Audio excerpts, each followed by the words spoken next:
Black Friday ito guys, kaya bumiyahe kami papunta ng Batangas. Pupunta kami ng Padre Pio Church.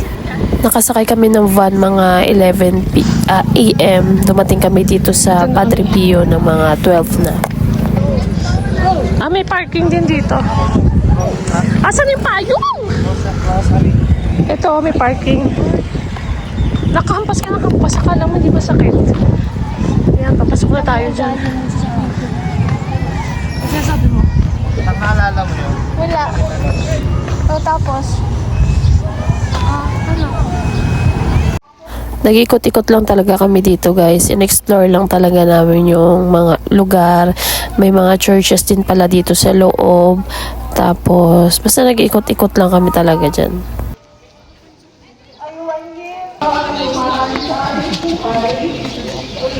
May isang vlog ako neto guys na tinuro ko sa mga commuters, lalo sa mga magko-commute papunta dito, kung paano pumunta dito sa Padre Pio Shrine.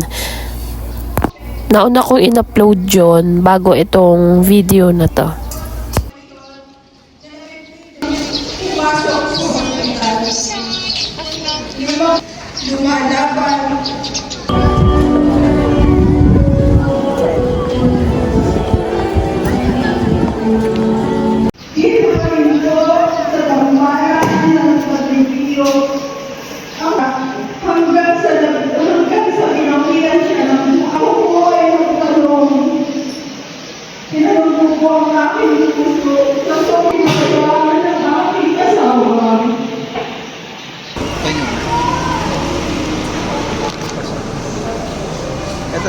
Meron din sila dito Holy Water Sanctuary guys. Ito yung pinasok namin.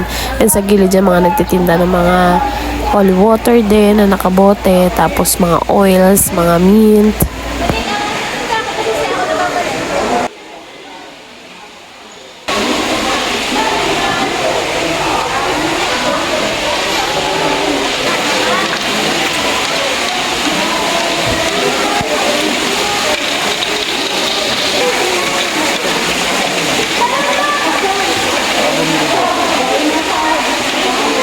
Meron din dito ang prayer petition guys. Pwede ka magsulat yan. Mag-pray ng mga wishes.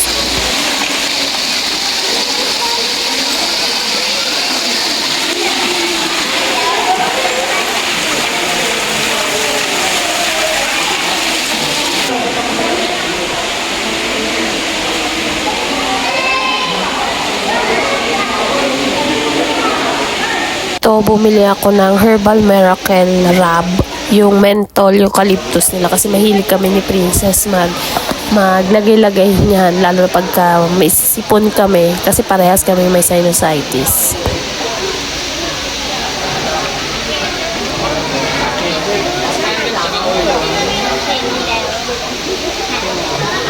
So dito guys, hinahanap namin yung kanyang museum kung saan yung mga replika niya, mga damit niya, pati siya na nakahiga, saan dun mo siya makikita. So yun na yung last part na pinuntahan namin, tapos na umuwi na kami.